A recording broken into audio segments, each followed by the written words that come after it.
Hello दोस्तों, स्वागत है आप सभी का आपके अपने यूट्यूब चैनल ए की फॉर स्टडी में। तो दोस्तों, आज के इस वीडियो में मैं आप सभी के लिए जेक बोर्ड क्लास 10th हिंदी ए के लिए मोस्ट वीवीआई सब्जेक्टिव क्वेश्चन लेकर आ चुके हैं। जी हाँ दोस्तों, हिंदी ए का आप सभी का झारखंड बोर्ड 22 मार्च को एग्जाम होने वाला है। तो सभी छात्र छात्राएं इस वीडियो में अंत तक बने रहेगा। अगर आपका हिंदी बी है तो हिंदी बी का भी most VVI subjective question upload कर दिया गया है। उस वीडियो को नहीं देखे तो उस वीडियो का लिंक इस वीडियो को डिस्क्रिप्शन बॉक्स पर आप सभी को मिल जाएगा।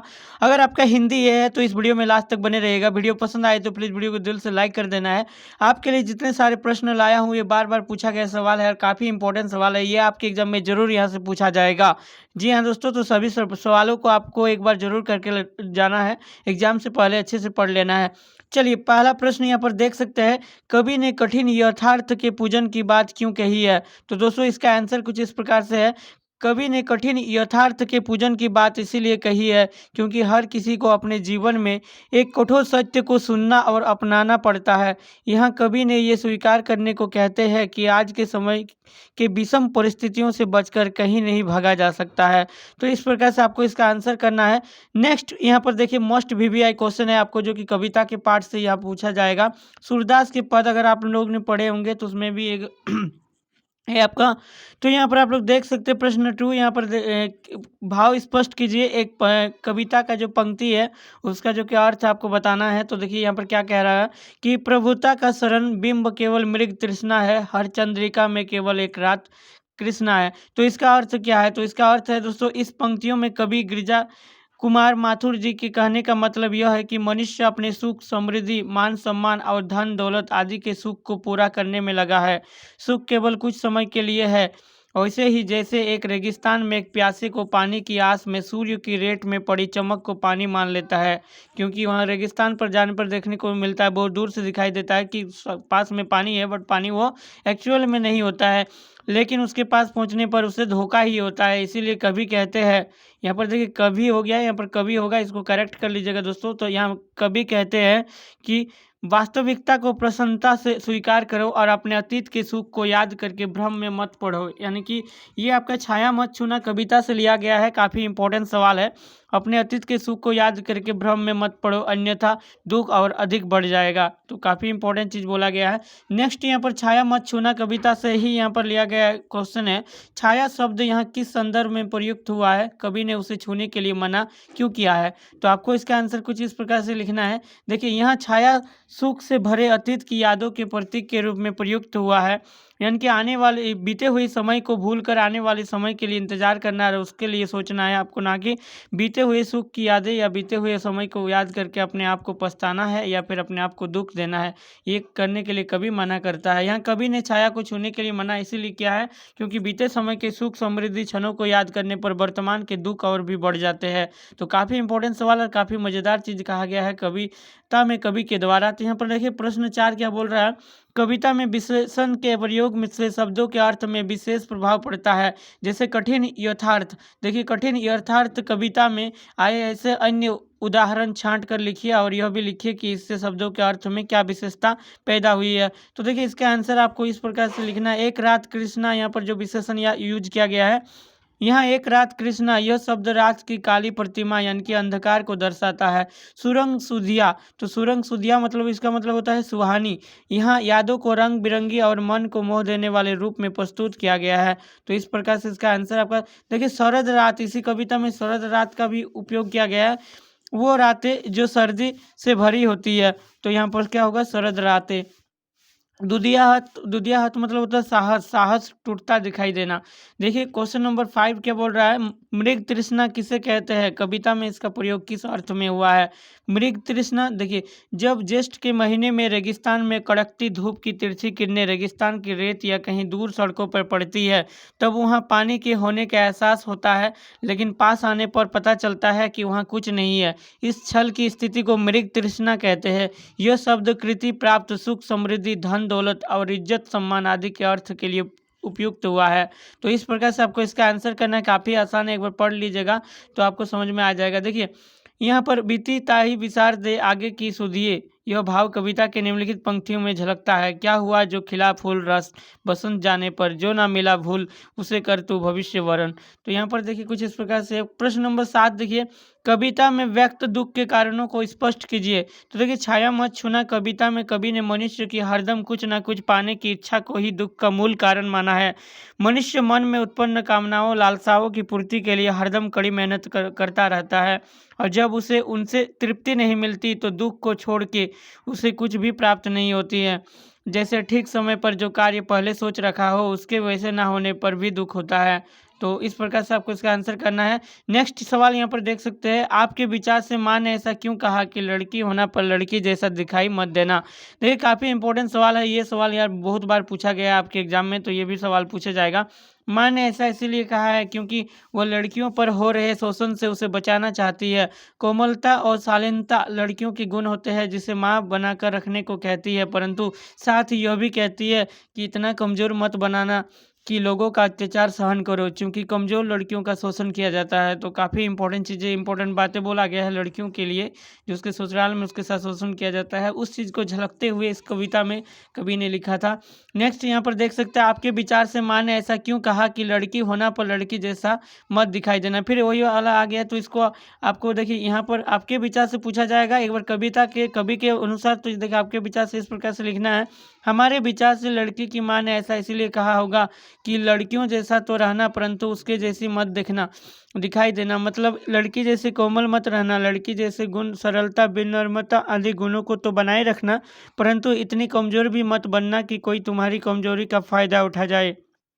तो काफ़ी इंपॉर्टेंट चीज़ बात यहाँ पर बोला गया है। नेक्स्ट क्वेश्चन देखिए, आग रोटियां सेकने के लिए है, जलने के लिए नहीं। तो देखिए इसका इन पंक्तियों का, और यहाँ पर देखिए इन पंक्तियों में समाज में स्त्री की किस स्थिति को संकेत किया गया है। तो देखिए पंक्ति द्वारा समाज में स्थित स्थितियों की कमज़ोर स्थिति को दर्शाया गया है, और साथ में स्त्रियों में किए गए शोषण को समझाने की कोशिश की गई है। कभी कभी वह इस शोषण से मुक्ति पाने के लिए स्वयं को आग में झोंक देती है और अपने जीवन को समाप्त कर लेती है। जी हाँ दोस्तों, काफ़ी बार देखा गया है, बहुत बार न्यूज़पेपर वगैरह में भी आप लोग पढ़े होंगे। तो किसी कहीं पर देखते हैं कि कोई जो कि औरत जो है जल जाती है आग में, अपने आप को आत्महत्या कर लेती है, कारण ये है ये दुख पीड़ा। तो ऐसा नहीं होना चाहिए, इसी को समाज को शिक्षा देने के लिए प्रस्तुत किया गया है। बहुत ही मज़ेदार कहानी कविता ये सभी आपके क्लास 10 हिंदी ए में है, तो आपने जरूर पढ़े होंगे। नेक्स्ट क्वेश्चन यहाँ पर देखिए, ये भी आपका मोस्ट वीवीआई क्वेश्चन है आपके एग्जाम में, ये सभी सवाल ही तो पूछे जाते हैं। माँ को अपनी बेटी अंतिम पूंजी क्यों लग रही थी। तो देखिए माँ को अपनी बेटियां अंतिम पूंजी इसीलिए लग रही थी क्योंकि उसके जाने के बाद वह बिल्कुल अकेली रह जाएगी। उसके सुख दुख के साथी में अकेली ही थी, जिसके साथ में अपने निजी जीवन के सभी बातें बांटा करती थी। अपनी सबसे प्रिय वस्तु अपनी बेटी अपनी पूंजी में दूसरों के हाथ में सौंपने जा रही थी। नेक्स्ट सवाल, माँ ने बेटी को क्या क्या सीख दी। तो माँ ने कन्यादान के बाद, कन्यादान आप लोग अगर कहानी पढ़े हैं कन्यादान तो आपको पता ही होगा। माँ ने कन्यादान के बाद अपनी बेटी को विदा करते समय निम्नलिखित सीख दी। क्या सीख दिया था। वो ससुराल में दूसरों द्वारा की गई प्रशंसा से अपने रूप सौंदर्य पर गर्भित ना हो जाए। आग का उपयोग रोटियां पकाने के लिए करना, स्वयं को जलने के लिए नहीं। उसका दुरुपयोग अपने जलने के लिए मत करना। वस्त्र आभूषणों के मोह में फंसकर इनके बंधन में न बन जाना। नारी जैसे गुण बनाए रखना पर कमजोर मत पड़ना। नेक्स्ट सवाल है, आपकी दृष्टि में कन्या के साथ दान की बात करना कहाँ तक उचित है। तो देखिए मेरी नज़र में कन्या के साथ दान की बात करना बिल्कुल भी उचित इसलिए नहीं है क्योंकि दान किसी वस्तु का किया जाता है परंतु मनुष्यों का नहीं। कन्या कोई वस्तु तो नहीं है, उसका अपना एक अलग अस्तित्व है, उसकी अपनी इच्छाएं हैं। दान देने के बाद वस्तु से हमारा कोई संबंध नहीं रह जाता, परंतु कन्या का संबंध अपने माता पिता से हमेशा बना रहता है। तो काफ़ी मज़ेदार है। नेक्स्ट सवाल, फादर बुल्के वाला अगर आपने पढ़े होंगे तो इससे भी क्वेश्चन आपका एग्जाम में बनेगा। देखिए फादर की उपस्थिति देवदार की छाया जैसी क्यों लगती है। तो दोस्तों ये आपका मोस्ट वीवीआई क्वेश्चन है, बहुत बार आपके एग्जाम में पूछा गया और इस बार भी पूछा जाएगा। देखिए फादर बुल्के की व्यक्तित्व देवदार के वृक्ष के समान विशाल था। वे सभी पर अपना वात्सल्य लुटाते थे। उनकी कृपा की छाया उनकी शरण में आने वाले हर व्यक्ति पर छाई रहती थी। अपने आशीष से लोगों को भर देते थे। वे पारिवारिक उत्सवों एवं साहित्यिक गोष्ठियों में शामिल होकर पुरोहित जैसे प्रतीत होते थे। उनकी छाया सुखद होती थी, यही कारण है कि उनकी उपस्थिति देवदार की छाया जैसी लगती थी। नेक्स्ट सवाल देखिए, फादर बुल्के भारतीय संस्कृति के एक अभिन्न अंग है। किस आधार पर ऐसा कहा गया है? तो दोस्तों फादर बुल्के भारतीय संस्कृति के अभिन्न अंग रहे हैं। वे भारतीय संस्कृति की गहरे रुचि लेते थे। भारतीय संस्कृति से प्रभावित होकर कि वे भारत में चले आए थे। यही उन्होंने कोलकाता और इलाहाबाद में रहकर पढ़ाई किए हुए। वे भारतीय संस्कृति के प्रतीक श्री रामचंद्र एवं तुलसीदास के अनन्य भक्त थे। उनका जीवन भारतीय संस्कृति के मूल्यों के अनुरूप था। उन्होंने हिंदी से लगाव था। उन्हें भारतीय संस्कृति के सभी बातें प्रिय थे। नेक्स्ट सवाल यहाँ पर प्रश्न 3 देखिए, पाठ के आए उन प्रसंगों का उल्लेख करें जिनसे फादर बुल्के का हिंदी प्रेम प्रकट होता है। देखिए फादर बुल्के ने हिंदी में एमए किया था और प्रयाग विश्वविद्यालय के हिंदी विभाग में रहकर 1950 में अपना शोध प्रबंध हिंदी में पूरा किया था। इससे पता चलता है उसने हिंदी से बहुत ज़्यादा गहरा लगाव था। ब्लू वर्ड का हिंदी रूपांतरण नीलपंछी नाम से किया था। अंग्रेजी हिंदी शब्दकोश तैयार किया। बाइबल का हिंदी अनुवाद किया था। हिंदी को राष्ट्रभाषा बनाने के लिए जोरदार पैरवी की। नेक्स्ट सवाल, इस पाठ के आधार पर फादर बुल्के की जो छवि उभरती है उसे अपने शब्दों में बताइए। फादर कामिल बुल्के एक आत्मीय सन्यासी थे। वे ईसाई पादरी थे, इसलिए हमेशा एक सफ़ेद कपड़े धारण करते थे। उनका रंग गोरा था, चेहरे पर सफ़ेद झलक दिखाई देती हुई, भरी दाढ़ी थी, आंखें नीली थी, बाहें हमेशा गले लगाने को आतुर दिखती थी। उनके मन में अपने परिजनों और परिचितों के प्रति असीम स्नेह था। वे सबको स्नेह, सांत्वना, सहारा और करुणा देने में समर्थ थे। लेखक ने फादर बुल्के को मानवीय करुणा की दिव्य चमक क्यों कहा है? दोस्तों ये सवाल आपको जरूर पढ़ लेना है। ये क्वेश्चन इस बार आ रहा है क्योंकि ये बहुत ही इंपॉर्टेंट सवाल है। देखिए लेखक ने फादर कामिल बुल्के को मानवीय करुणा की दिव्य चमक कहा है। फादर के मन में सब परिचितों के प्रति सद्भावना और ममता थी। वे सबके प्रति वात्सल्य भाव रखते थे। वे तरल हृदय के थे। वे कभी किसी से कुछ नहीं चाहते थे बल्कि दूसरों को मदद करते थे। वे हर दुख में साथी प्रतीत होते थे और सुख में बड़े बुजुर्ग की भांति व्यवहार करते थे। लेखक की पुत्र के मुंह में पहला अन्न भी डाला और उनकी मृत्यु पर सांत्वना भी दी। वास्तव में उनका हृदय सदा दूसरे के सीने में पिघलता रहता था। उस तरलता की चमक उनके चेहरे पर साफ दिखाई देती थी। नम आंखों को गिनना स्याही फैलाना है, स्पष्ट करें। तो दोस्तों फादर बुल्के की मृत्यु पर रोने वाले की कोई कमी नहीं थी। उनके जाने पर अनेक लोगों की आंखों में आंसू थे। उन लोगों की गिनती करना उचित ना होगा क्योंकि उसके दुख और भी बढ़ जाएगा। नेक्स्ट यहाँ पर देख सकते हैं, फादर को याद करना एक उदास शांति संगीत को सुनने जैसा है, स्पष्ट करें। तो ये सवाल आपके लिए इम्पोर्टेंट रहेगा। देखिए फादर बुल्के की मृत्यु के बाद याद करना ऐसा ही अनुभव है मानो हम उदास संगीत सुन रहे हो। उनका स्मरण हमें उदास कर देता है। इस उदासी में भी उनकी याद शांति संगीत की तरह गूंजती रहती है। देखिए दोस्तों कुछ वर्ड में स्पेलिंग मिस्टेक है, इसको आप लोग करेक्ट कर लीजिएगा। तो ये आई होप कि आपको समझ में। देखिए एक कहानी यह भी का प्रश्न उत्तर। देखिए एक कहानी यह भी, इससे भी आपके क्वेश्चन बनेंगे। तो लेखिका के व्यक्तित्व पर किन किन व्यक्तियों का और किस रूप में प्रभाव पड़ा? देखिए लेखिका के व्यक्तित्व पर उनसे 2 साल बड़ी उसकी बहन सुशीला, पिताजी हिंदी प्राध्यापिका शीला अग्रवाल का पिताजी के घनिष्ठ मित्र डॉक्टर अम्बालाल जी का प्रभाव बढ़ा। पिताजी से उन्होंने घर और समाज दोनों जगह प्रतिष्ठा बनाए रखने की विचारधारा को अपनाया। हिंदी प्राध्यापिका शीला अग्रवाल ने उनमें पुस्तकों के चयन के साथ साथ साहित्य और साहित्यकारों में रुचि उत्पन्न की। उन्होंने लेखिका को जीवन में एक नया रास्ता दिखाया।